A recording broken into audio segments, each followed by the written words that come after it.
彼女こそ私のエリスなのだろうか。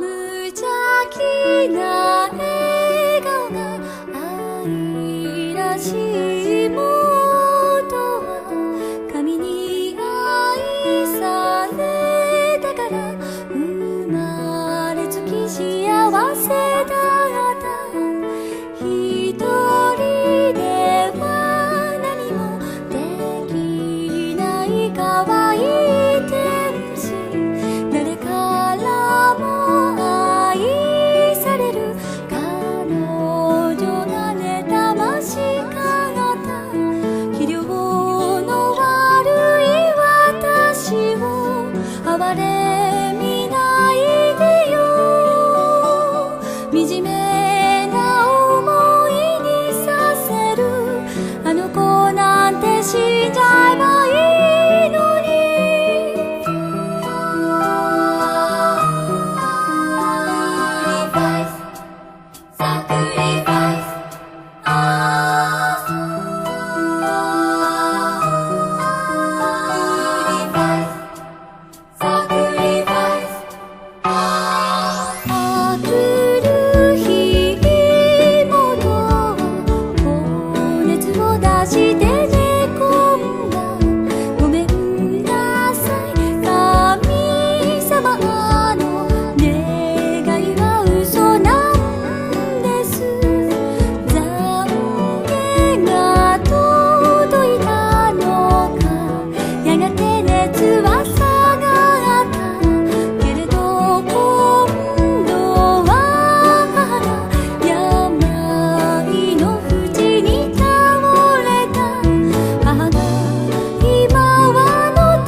妹が子供を身ごもっていることが発覚した夜、村の男たちは互いに顔を見合わせ口をつぐんだ。重い静寂を引き裂いたのは耳を疑うような派手な談。仕立て屋の若女将が妹の方を張り飛ばした音。泥棒猫、かわいそうだからじゃあお恩知らず。断片的な記憶、断罪的な罰声。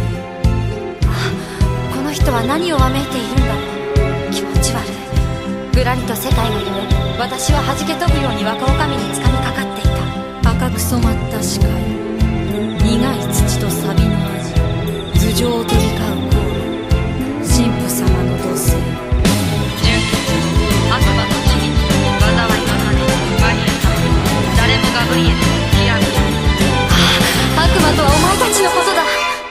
そして妹は最後にありがとうと言った。心ない言葉、心ない仕打ちがどれほどあの子を傷つけただろう。それでも全てを優しい子だから全てを許すのでしょうね。私は絶対許さないからね。